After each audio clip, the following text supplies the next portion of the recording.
Salut les Dofs, j'espère que vous allez bien. Écoutez, je vous propose un 11 spécial aujourd'hui, ma Dream Team. Les 11 joueurs que je trouve les plus performants à l'heure actuelle. Alors j'ai essayé de vous construire une équipe équilibrée et cohérente comme à mon habitude. Pour le système, je vous propose un 4-3-3, 4 défenseurs, 3 milieux et 3 attaquants.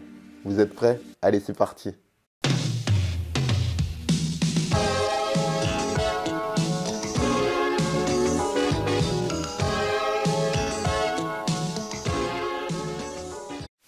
Dans les buts, le Slovène Samir Handanović.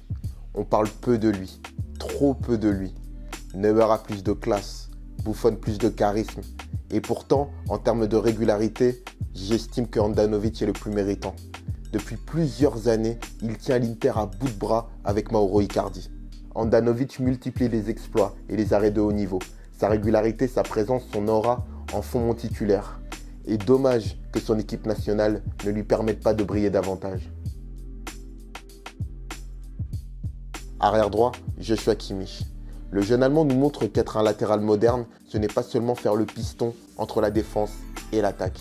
Kimmich, à l'image des grands latéraux du Bayern comme Lahm, Sagnol et d'autres, possède un sens du placement et une qualité de centre exceptionnelle. Et en plus, il a l'air cool comme mec. En revanche, mon premier défenseur central, je ne le porte pas vraiment dans mon cœur.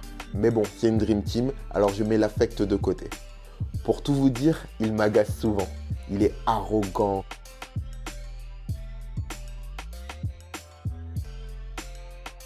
Truqueur. Tricheur. Impulsif.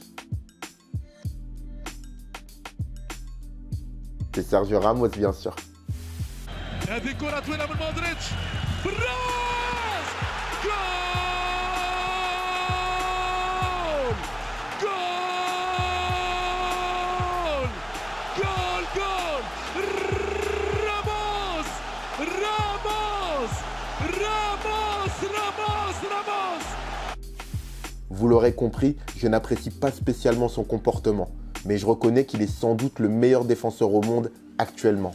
Rapide, agile, propre, doté d'un bon sens de l'anticipation, bon de la tête.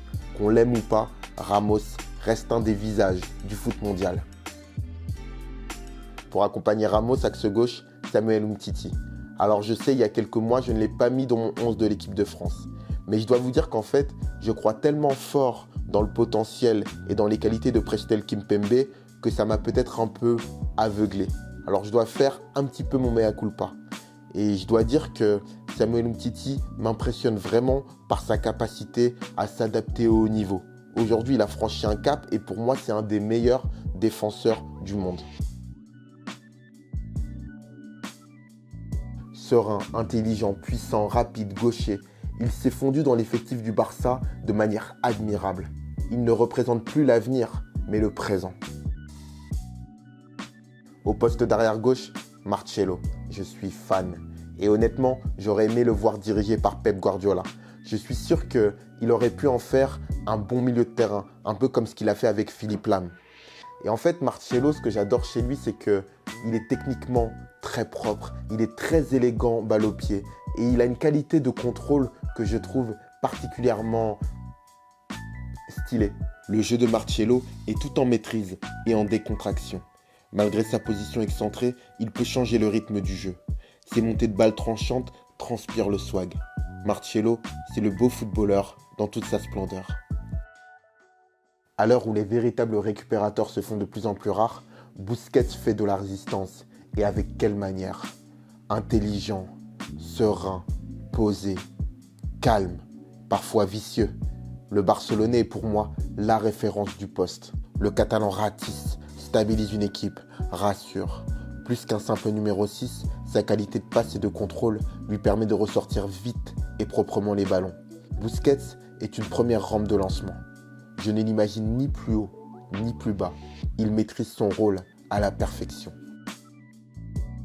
Ces dernières années, le Belge Kevin De Bruyne monte en puissance. Mais cette saison, sous les ordres de Guardiola, il tutoie parfois les sommets. De Bruyne est un véritable meneur de jeu, dans la plus pure tradition des numéros 10, dont le rôle premier et de faire jouer l'équipe, imprimer un tempo, trouver la passe, l'ouverture que personne d'autre ne dénicherait. Cerise sur le gâteau, De Bruyne est capable de marquer, ce qui fait souvent défaut au numéro 10. Mon milieu de terrain se dessine et il est offensif. Pour compléter mon entrejeu, j'ai choisi Philippe Coutinho. J'ai beaucoup de respect pour son parcours et j'estime que sa signature au Barça est une consécration. Évincé de l'Inter, Coutinho a su rebondir et franchir des étapes les unes après les autres. Vasco de Gama, l'Espagnol Barcelone et enfin Liverpool qui a su miser sur lui. Coutinho est très européen dans son jeu. La sobriété et l'efficacité priment sur la fantaisie. Aucun doute, il va se régaler et se fondre dans le collectif du Barça. Au poste d'ailier droit, j'ai choisi l'inévitable, l'inégalable Lionel Messi. Bon alors je vous avoue que j'aurais pu le placer dans un autre registre. Cette saison, il excelle dans un rôle beaucoup plus axial, beaucoup plus reculé. Mais par souci d'équilibre dans mon équipe, j'ai dû le placer à droite. Mais enfin, Messi reste Messi. Dennis.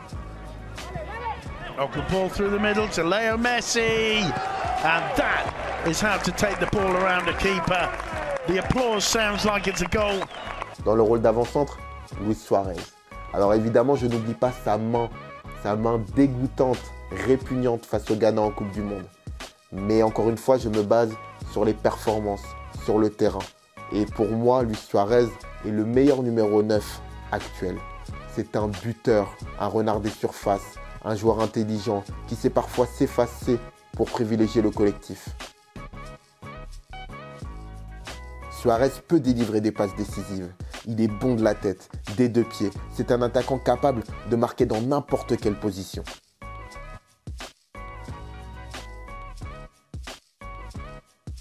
En tant qu'ailier gauche, Neymar. Mais je dois vous dire, évidemment, que son geste, ou du moins son manque de camaraderie, de classe, de sens du collectif, de générosité, lors de la dernière rencontre face à Dijon, vis-à-vis de Cavani, m'a un peu déçu. Mais bon, encore une fois, c'est un 11 basé sur la performance. Neymar est un artiste, excellent dans les duels, l'héritier du Joga Bonito. Même s'il joue dans un championnat modeste, il a objectivement sa place dans mon 11.